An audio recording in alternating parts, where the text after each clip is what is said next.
Our goal was to address the challenges around highly qualified, highly trained early childhood teachers. And how do we recruit, how do we retain them, and how do we train them and license them and credential them so that they can go out and be successful teachers? And so really it was to address the need specific to our community. And so that's really what we set out to do, was how do we support our students? How do we provide opportunities for them to be successful and transition into an early childhood classroom? So we kind of proposed a culturally responsive induction model that provided multiple pathways. The College of Menominee Nation gives us support in our efforts to provide for the needs of our students. And it's unique because it's a Native American college, and I think our students can relate to that and they can feel comfortable in being here. I felt validated being a Native student, being an Indigenous woman. I felt like my voice was being heard.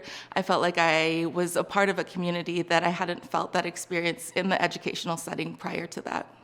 We have Indian socialism here, and that Indian socialism means that students that we have who are the workers in their family, who are the support in their family, oftentimes their family members come to them and want them to do something for them because you're only going to school. You have to do this for me, and you have the money, and you have a vehicle, and so I need you to offer support. We take our students where they're at, and we understand that, and we provide for that. So the English translation to our program is We Help Them, and I think for students being taught at College of Menominee Nation under this grant, we are getting culturally responsive teaching practices that we can give to students so that they are able to expand their mind, open up their perspectives, kind of encourage them to also take that information and spread it out so that everyone is learning about Indigenous culture or other cultures that we can incorporate in the classroom as well.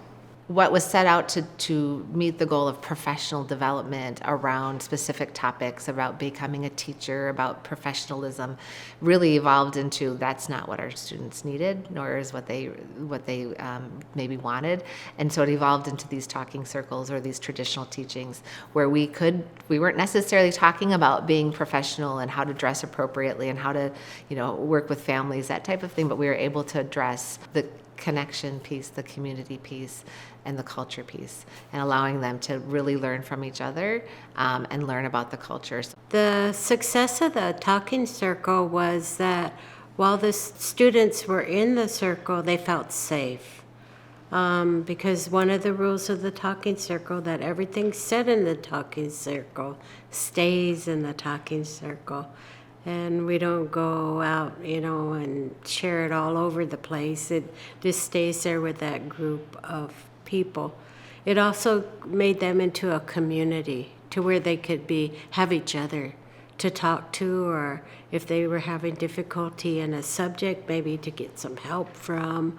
So it kind of bonded them together. I use a lot of my tradition and my experience to help them with self-care. I use the medicine wheel, which has 4 beings, and those beings are the mental, physical, emotional, and spiritual part of us. And to pay attention and take care of all of them is to remain balanced. And with the busy lives of the teachers, many of them are single parents, women.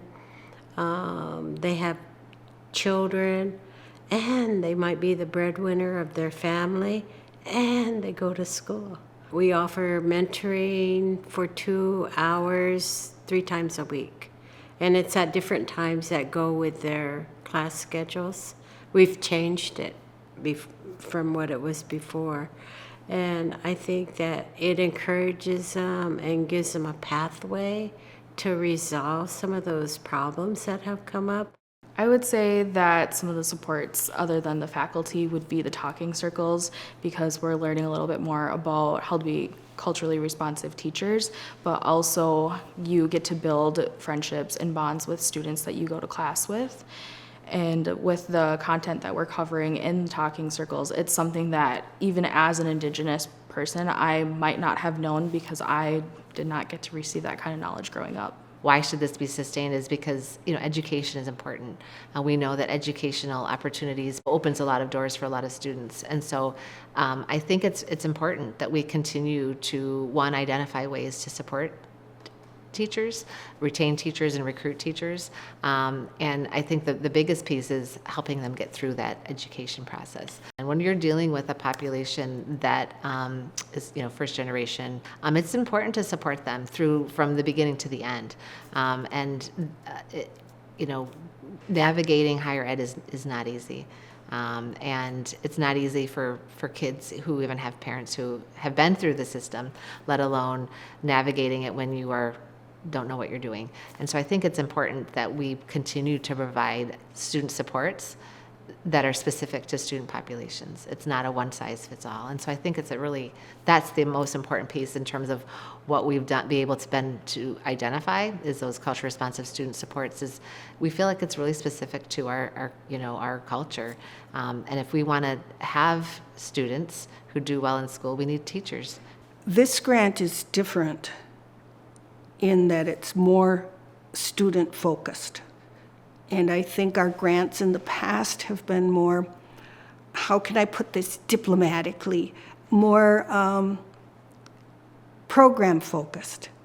And I think it's made a difference because we're so focused on our students and giving them the support that they need to be successful. The model here at College of Menominee Nation, I think, is a great model for other institutions of higher education to follow because it really has proven to be impactful and meaningful to all students that have been involved, more than just academically, but also personally, thinking of the mind, the body, and the spirit. I think it's really created a stronger community for all students that are involved with this program. To feel safe, to be able to share their ideas, to be able to think critically, and to create the community of healing, of respect, of inclusiveness. What helps a teacher education program like this be so successful is really how much they care about their students and how much they want their students to succeed, because not only do we have a good relationship with our staff in the department, but they're also bringing cultural knowledge that we can incorporate into our classroom when we go out, so we are effective teachers.